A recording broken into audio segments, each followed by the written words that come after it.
Hello, everyone. Good morning, California.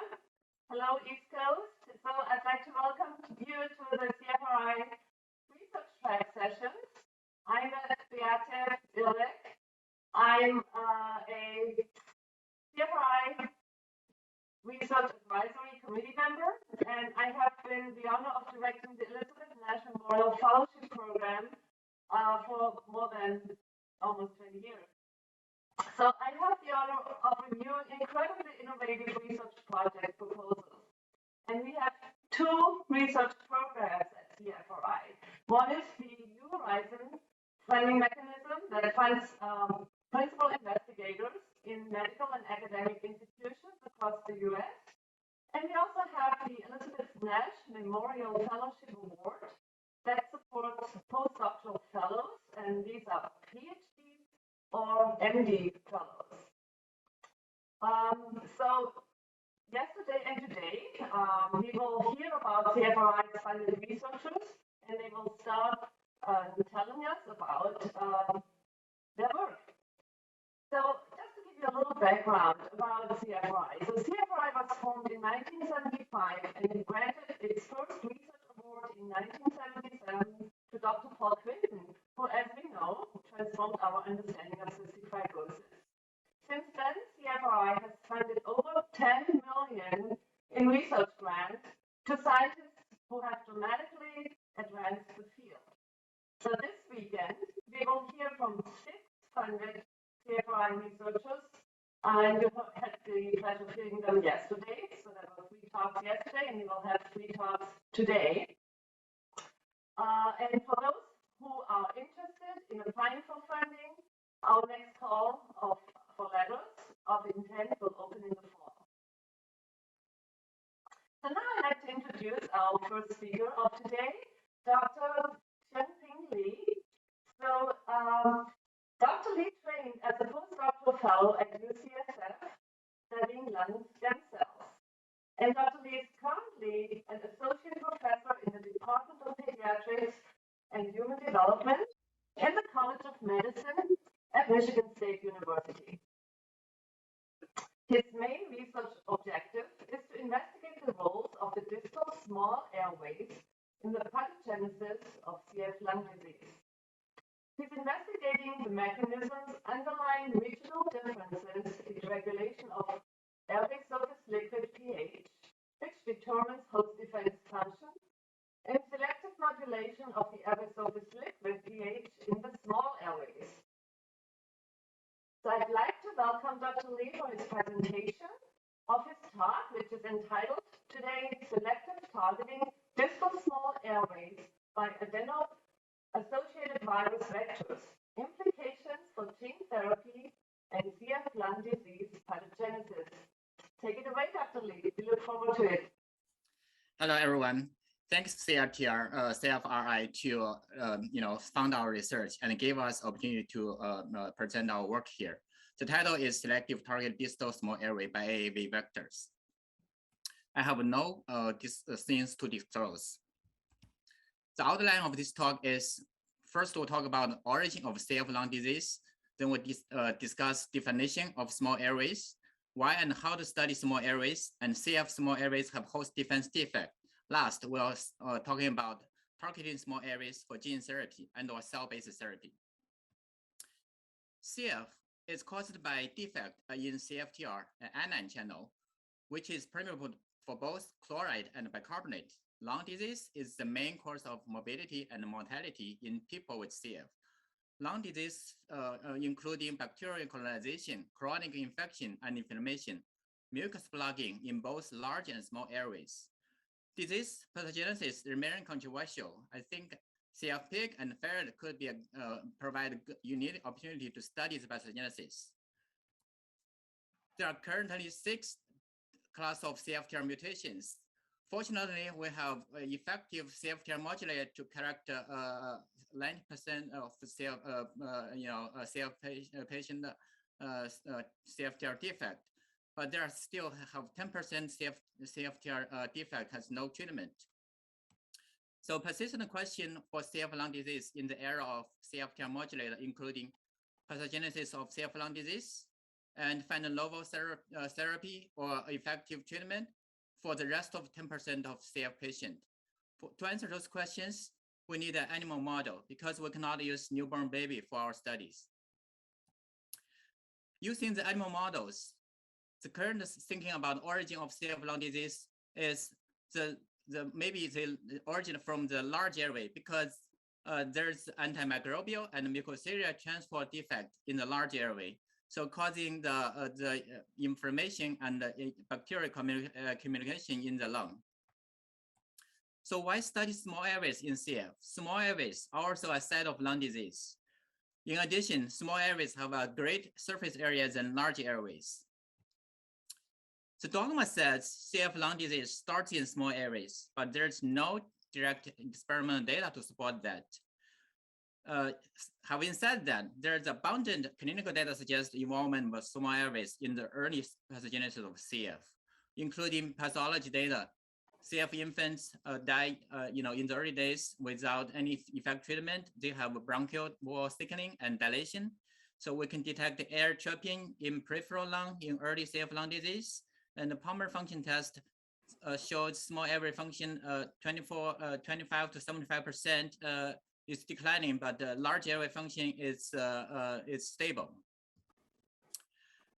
So why this assumption has not been direct tested? I think because of we have limited tools to study small airway functions. Pulmonary function test is not that specific, and also brush out technique, lung clearance index, even CT. So they're not all, directly show the CF, the small airway function. So challenge is, we cannot use CF baby to study the pathogenesis, nor so CF mice do not have lung disease. So in this regard, we are turned to a large animal model, CF pig model. The advantage is they develop CF lung disease like a human CF patient, also mimic human lung epithelium, but no infection at birth. So how to study, small airway in newborn pigs? First, we dissect the airway tree out, micro dissection. So, to preserve the small small airways, we'll compare the micro CT image. You can see the micro CT image structure similar to the micro dissected airways. So that means we can preserve the small airways in this new technique. So how to define small airways? It's large and small is a relative concept, and we'll have to also think about the effect of species and ages. For human, defined as smaller than 2 millimeter inner diameter, lack of complete cartilage urinary support, and do not participate in gas exchange, and also near the terminal bronchial, they have laminar flow there. So the image showing here is a human small airways that's micro dissected out from the donor lung. So how to define small airways in the newborn pig? We cannot use the same definition because the size is different and the age is different. So this is the micro dissected pig lung, and you can see the cartilage rings stained in the blue. If we cut the cross section from the large, bronchial ridge level, you can see the large airway, including some mucosal gland and cartilage ring. But in the small airway, you can see there's no cartilage ring spot and no some mucosal gland. So that's our definition for the newborn pig small airways, smaller than 200 micron and no cartilage ring support, no some mucosal gland, and also no pseudostratified epithelia. Large airway we refer as trachea and bronchi. Using, after we dissecting the large and small airways, we can build the in vitro cell culture model, and those cells form a well-differentiated epithelial cells. Using this model, we already dissected, physiological functional difference between large and small airways. Small airways, including, they have a higher CFTR conductance than the large airway in non-CF pig. They have a higher bicarbonate transport in large airways in non-CF pig. Also have lower ASO pH and higher viscosity in CF small airways. And also CF small airways have less antimicrobial activities. So in addition, recently we identified CF small airways using different proton pump to acidify as ASO pH. In addition, we developed recently. We used develop a new assay to measure mucociliary transport in newborn CF pig.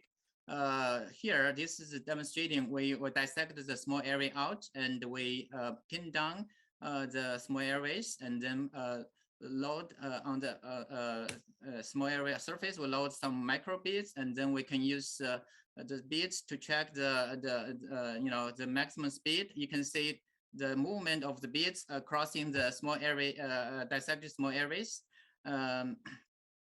Here you can, this is data from the non-CF small areas that we plot, distribution of the maximum velocity for the each particles. You can see majority of the particles travel around 10 millimeter per minute.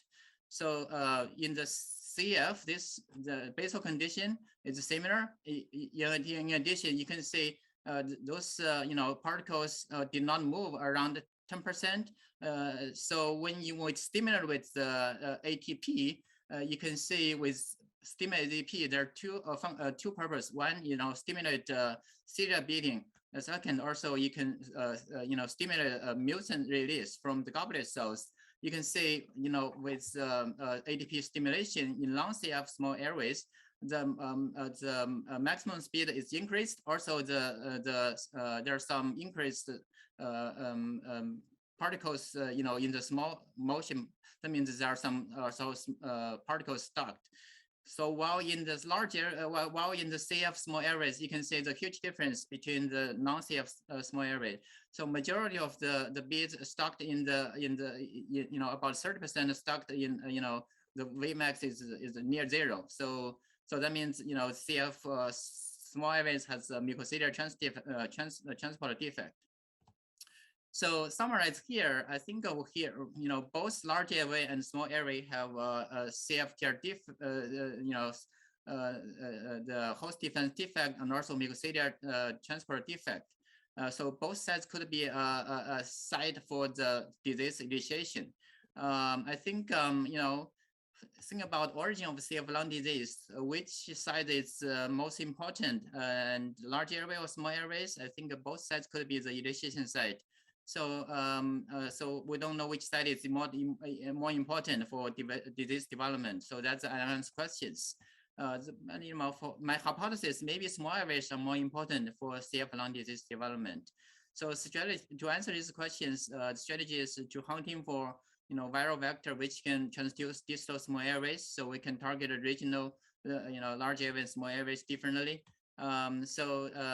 With that in mind, so I think we try to use AAVs because AAVs is viral vector, has has small genome, and also it can have natural serotypes. So the advantage using AAV is they have specific tropism and also have a small genome. It's easier to manipulate, and most importantly, they have minimal immunogenicity, and it's non-pathogenic. So they can transduce both dividing and non-dividing cells. So that's the reason we are thinking about using AAVs. So another idea is especially if we can transduce stem cells in the lung, that will be twofold beneficial. If we can express in the CFTR in stem or progenitor cells, that means the gene transfer will be last longer. Another point is if we can fix the CF progenitor cells, maybe we can find a way to reconstitute CF epithelia with normal epithelia. So that's why we try to combine these two elements together. So with that, I think first we can isolate the regional airway from the pig lung. We can dissect large airway and small airway, and we can also isolate the distal lung progenitor cells from the lung parenchyma. So using the surface marker called epichem and integrin alpha 6. This is the marker we used for human and mouse distal lung progenitor cells. So here we start with the distal lung progenitor cells. We use the alpha-6 and epichem as a surface marker. You can see we can find the population in the distal lung pair, single cell pair. After we get this population, we can mix with our AAV vectors. We have several natural vectors. Also, we have some novel vectors. The novel vectors called AAV2H22, which is directed, evolution, produced by the pig lung. So those AAV2H22 is very effective to transduce large airways, and we're trying to see if they can also transduce distal lung progenitor cells. So what we did is we isolated the distal progenitor cells and mixed with the different AAV vectors, and then we cultured those progenitor cells in mature gels, and in 2 weeks, and think those transduced progenitor cells will become green colonies, so GFP colonies, because those AAV vectors are encoding GFP. So we have 3 sets of viral vectors to screened in this assay. One is AAV2H22. So main is background is AAV2, but they have 5 different mutations, which enhance the transduction in the pig airways. So also have AAV2 derivatives, just mutating back the different five different mutations in the AAV2H22. So the last set is natural AAV serotypes. So here, this is the data from the AAV2 and H22 and derivatives screening. You can see AAV2 and H22 can transduce some distal lung progenitor cells, and also the derivative also seems can transduce some.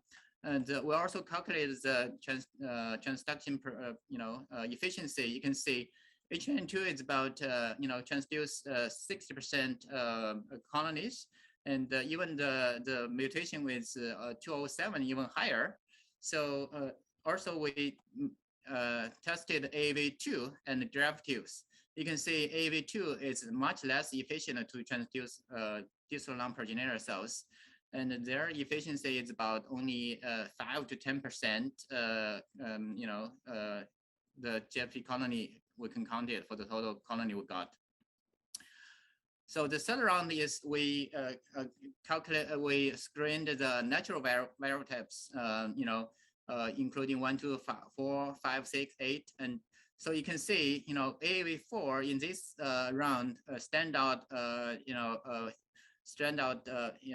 transduced most of the GFP colonies here. So we calculated the efficiency. Say 90% of the progenitor-derived colonies can be transfected by AAV4. So this is exciting. So we're wondering, if we can, this AAV4 also can transduce large and small airways. So we isolated large and small airways, using primary cells, using this workflow here. You can see, actually, AAV4 can transduce small airways better than the large airway. So there are about 10 times difference, I think, in terms of transduction efficiency. So AAV4 is it's more effective to transduce small airways. So then with that, we're wondering, can we correct the CFTR defect in the in the CF small airways? What we did is we in fact transduced the CF small airways with no AAV, or AAV with the control vector with GFP, or AAV encoding CFTR. You can see AAV encoding CFTR significantly increased the second GMP stimulated with the short circuit current in CF small airways. Also, we look at the the CFTR mRNA level after transduction. You can see the AAV4 encoding CFTR can increase CFTR mRNA level about 20-fold. So, that's the in vitro evidence. So we're wondering if we can transduce, pig small airways in vivo using AAV4. What we can do is, we can first we tested if we can deliver the AAV4 or any kind of virus to the distal lung. What we did is we use the CT to guide our AAV delivery in vivo. Here, this is what we did is here is we used the PE caster, advanced the PE caster to the distal lung, and we can so we know the caster position under CT guidance. Then inject 0.5 ml of the contrast imaging, the CT contrast, to see if the contrast distribution, and that will be reflecting the relative the AAV distribution. If we do AAV delivery. Here you can see this is contrast imaging in 10 minutes of the after CT after we instill the CT contrast. You can see the CT contrast stayed in the lung, and also they distributed to the wide range in the lobe we instilled. Here you can see the dotted line are the distribution region. So here you can see next we used the AAV4, the virus, put it in the live pig. You can see they can in fact transduce the distal small airways here. Yeah, also they can transduce some alveolar cells, and most importantly, they can transduce the small airways efficiently. So this makes us wondering, if can we translate, the AAV4 can translate it to human small airways, because I think for most of the AAV vectors, they have a species difference, because like the AAV255T, which is derived from the directed evolution of the human airways. They cannot infect the pig airway cells, and vice versa. The pig airway, AAV2H22, they cannot transduce human airways. So we're wondering, if AAV4 can transduce human small airways. With that, I think, with that the questions, we developed the human small airways culture model. Basically, we dissect the large airway from the bronchi and small airway from the distal lung, and then we use the feeder cells plus ROCK inhibitor to amplify the cells a couple of times, so we can then reculture them on the transwell, then they differentiate to the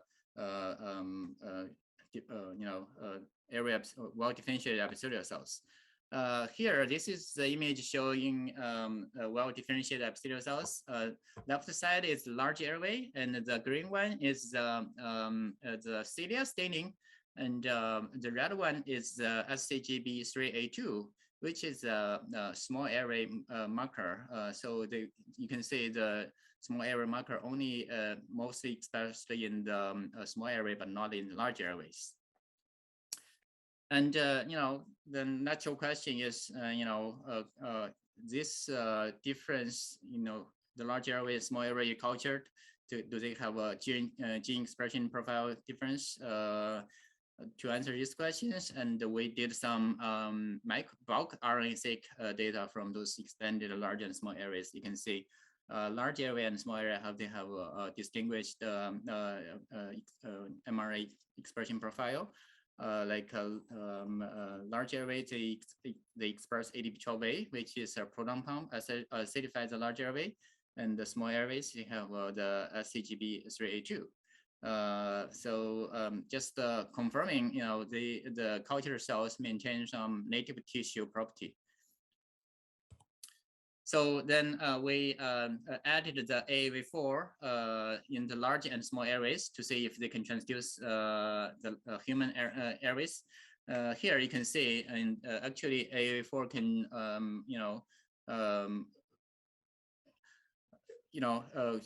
very efficiently transduce the small airways in the human cultures. So in order to answer, which kind of cellular tropism we can the small airways can the AAV4 transduced in the human large and small airways. We did an assay called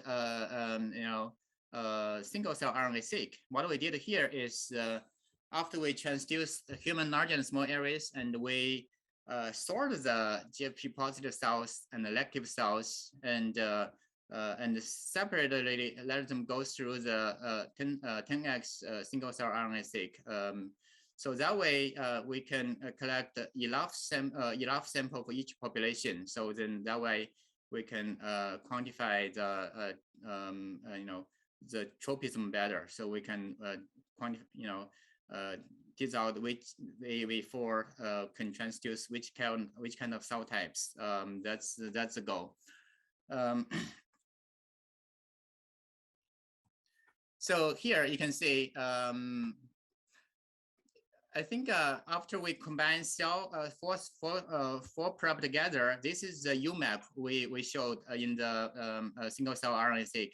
I think we can detect several different common cell types like cellular cells here, and basal cells here, and goblet cells, which is I think is here, and also the crop cells is here. And uniquely, we have a group of cells, here called SCGB3A2 positive cells. It's here. I think this portion of the cells only expressed in the small airways. So, that's unique part. I think this portion of the cells not expressed in the large airways. And also wondering, which kind of cells express CFTR in our prep. Actually, you can see CFTR is, it's from yellow. The signal is shows yellow or light blue. So you can see most of the CFTR expressed in goblet cells and club cells, and some of the in the here is SCGB3A2 small area secretory cells.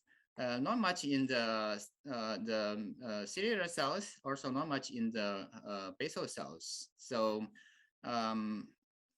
okay, so now we divide in this the cellular contribution to 4 groups. So you can see the AAV4 GFP negative cells, the UMAP, also AAV4 GFP positive cells, UMAP, and the AAV4 small areas negative cells, and the small area AAV4 GFP positive cells.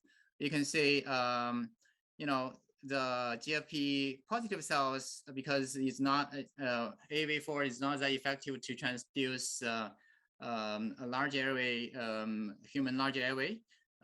So we did not get much cells collected even in this group. So, but in those cells get transduced, you can see those are belong to secretory cells. Most of our secretory cells in the goblet cells. Also here population is the crop cells. A few in the cellular cells, and a few in the basal cells. So in contrast, I think there's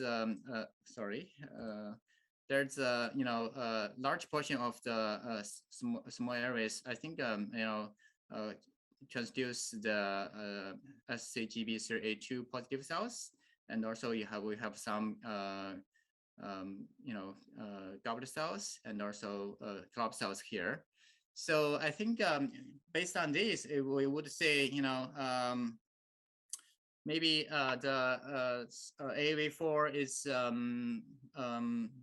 is more effective to transduce small areas, which is also transfecting the SCGB3A2 positive cells, which are the majority of the CFTR expression cells in the small airways. So I think here, this is quantification for each population. I think here you can see, even though AAV4 is not good at transduce human large airways, but they have, in the transducer cells, most of them are secretory cells, the crop cells and goblet cells. So in the small airway population, you can see the AAV4 transduce mainly as SCGB3A2 positive cells. So that's also as SCGB3A2 positive cells count for majority of the cell population in the small airway cultures. So I think then we were wondering, can we with that information, we're wondering if can we correct the CFTR defect in CF small airways using AAV4. So what we did is we used AAV4 encoding truncated human CFTR, and also with a truncated CMA promoter, 173 base pair promoter. So we can feed in the AAV, the AAV vector. So we transduce the human CF small airways. We can see compared to control vector, the red trace here, you can see AAV4 encoding CFTR significantly increased the second GMP stimulated chloride current. So the quantification is here. So it's increased, from 0 to 4 microamp per centimeter square. So last, we tested, if AAV4 has the potential to transduce human lung tissue ex vivo. So, obviously we cannot do in vivo work now. So what we did here is we can do human lung slice culture. We got a normal donor lung from Spectrum House, and we can cut lung slices and culture the lung slices in the cell culture dish for about 2 weeks. And here, what we did is when we get the lung slice culture, we put AAV4 GFP on the lung slices, and you can see this is a small airway from the human lung slices. And this box enlarged region is, I think, is from the broncho alveolar junction area. You can see AAV4 GFP can transduce some small area cells here. Also, this region is larger. I think it's small area surface epithelial cells, and you can see the GFP epithelial cells. The red staining is I think it's ECAT herin, which is marker for the epithelial cells. People are wondering, if AAV4 has some toxicity. So what in this panel, what we did is, we stained a caspase straight to see if can we see any apoptotic cells. You can see the epithelial cells seems pretty healthy and green, and some ciliated cells get transfected, and only a few apoptotic cells in the parenchyma, I think. I mean, in the interstitial space, not in the airway. So I think, summarize what I talked today. I think we basically demonstrated AAV4. They can transduce small airways more efficiently than the large airway in vitro, and also we showed the AAV4 can also transduce pig small airways in vivo, and also in human explant ex vivo. So also we tested both in human small airways and pig small airways, and AAV4 can significantly increase second GMP stimulated with transepithelial current in CF small airways.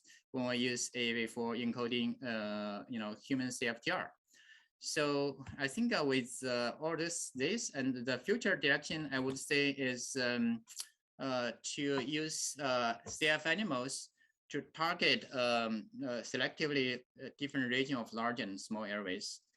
We can selectively express CFTR in small airways. Also, we can target, alternative proton pump in the small airways, using the same vector we developed here. And we can even try to do gene editing in the CFTR locus, with collaborator from MSU. Lastly, also we can do, monitor CF lung disease development with Dr. Rob Quinn and Dr. Chris Water from MSU. I think with the hope is using a CF animal model, we can translate those findings we got from the animal model to human CF patients. So that's my ultimate goal. So with that, I really appreciate CFRI gave us funding to continue this kind of work, and appreciate all the support from my collaborator and colleagues. Thank you, and I think I'm ready for any questions. Certainly, thank you so much for this incredible presentation. So now we will hold I think we have 8 minutes left for Q&A.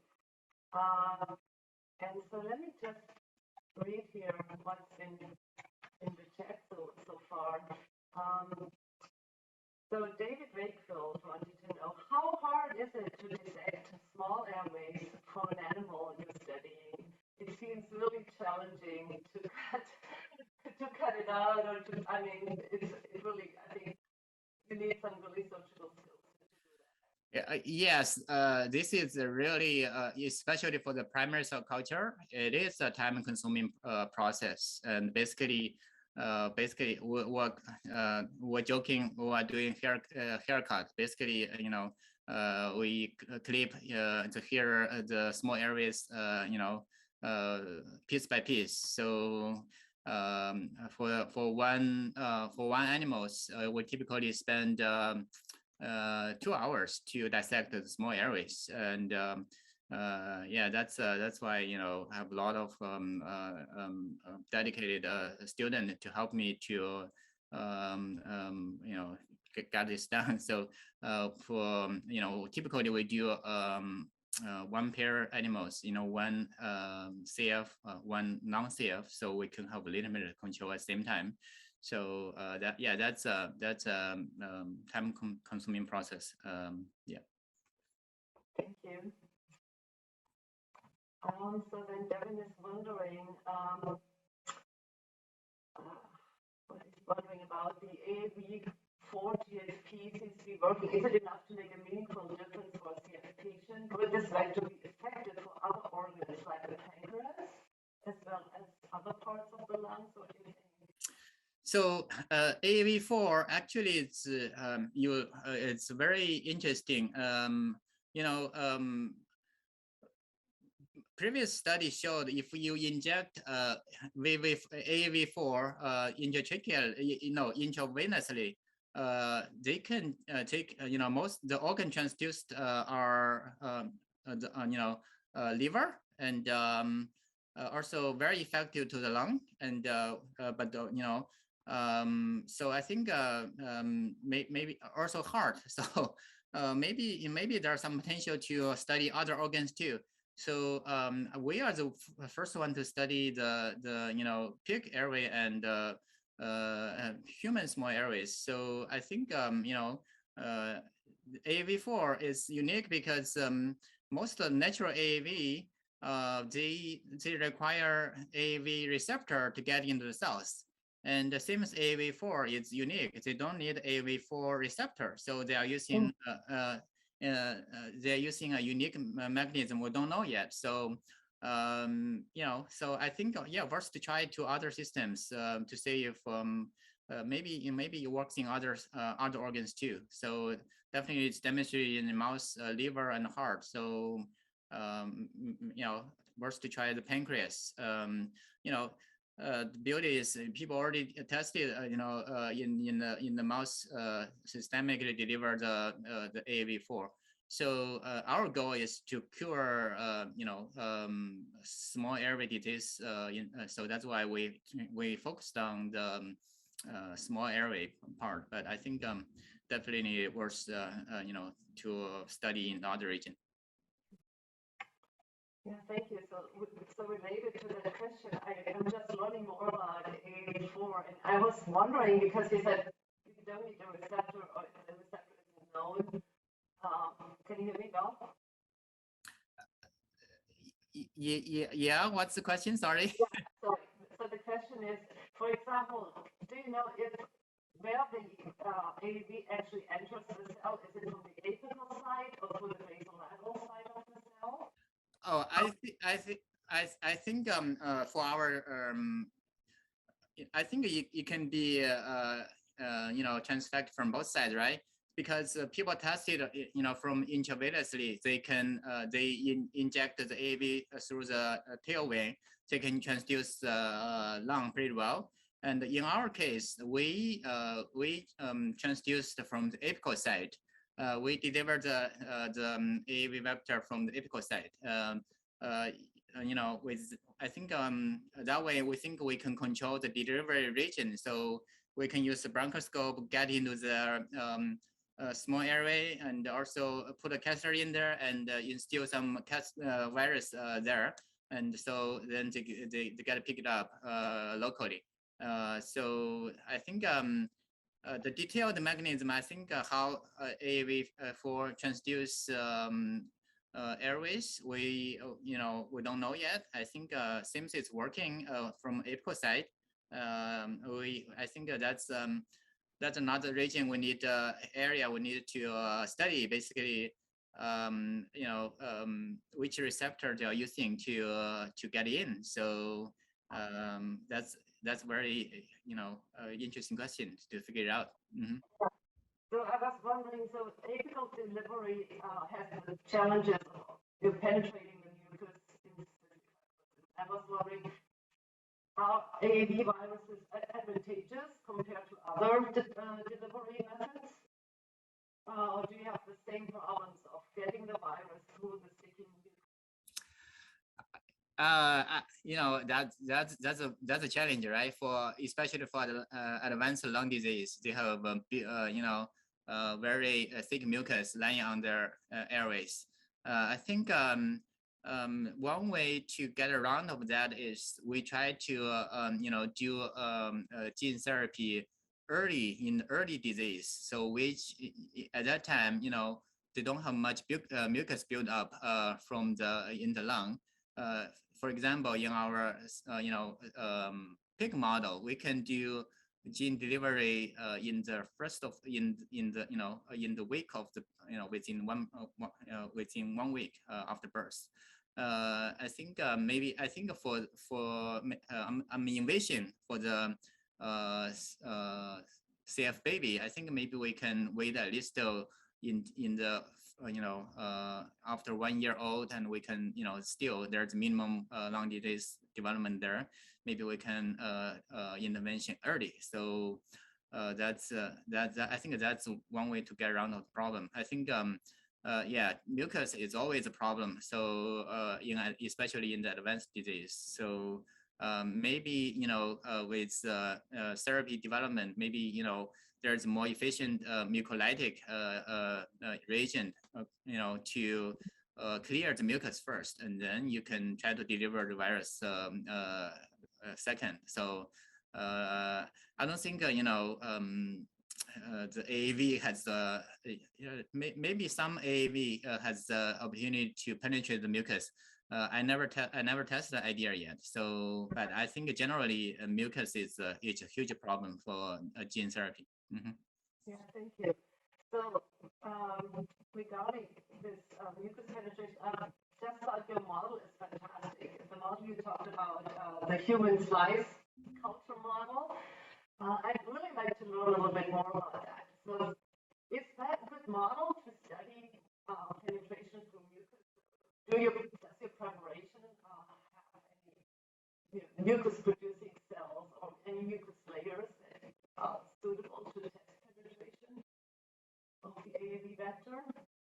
In the human lung slice culture? Mm-hmm. So I think we only tried normal donor lungs, right? So nowadays CF donor lungs is rare, right? So because of the Trikafta and most of the CF patients are very stable. So that's good news for the CF community. And I think we're testing the delivery method in the relatively normal human lung. So in that case, mucus is not a huge problem for us because we can transduce the small airways efficiently, even with AAV4 in the current setting. So yeah, I think one way we can test that is we can use other lung disease donors like COPD or even IPF or those lungs, they have mucus buildup also in their distal lung, and we can test if using those donor lungs are very, very easy to get because they have a lung transplant. A majority are IPF and COPD right now.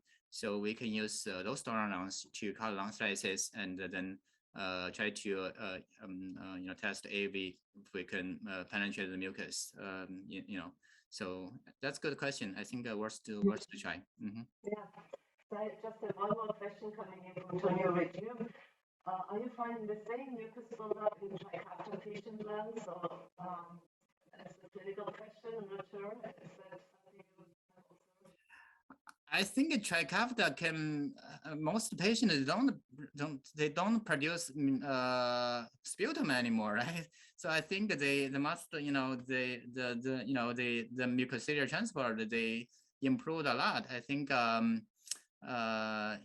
so we never get any patient get Trikafta also get a lung transplant, so we don't know. So. I don't see any more chat questions here, but then I just take the opportunity to ask you something to clarify. Maybe that's also helpful for the viewers. So you said you were referring to the small airway marker. What's it called? SCG3A2. Can you briefly explain to us what that marker is? What is it marking? Can you repeat this question? A little bit. You had the small airway marker, SCG3A2. Uh-huh. What does it mark? What's the protein behind that you're marking? Oh, I see. So that one is basically a secretory protein. So mainly expressed in the small airways. And some people use this one as this protein as a marker for respiratory small airways, because respiratory small airways is unique for the human. It's not it's not expressed in there's that region is not in the mouse lung, so it's unique for the human lung. So that's why it's a unique marker for the human small airways. Mm-hmm. We just use it as a marker. So what's the function of this protein? I think will be interesting to know. Maybe similar to CC10, maybe they have some club cells secretory protein 10, and maybe they have some immune regulatory functions. So help kill bacteria or help host defense. So yeah. Okay, wonderful. Thank you so much. So I see that our time is running out. And I just want to thank you very much for this wonderful presentation. We learned a lot from you. And I also thank the people who posted some questions in the chat. And with that, I just wish you a very nice day and enjoy the conference. Thank you so much. Thank you, CFRI.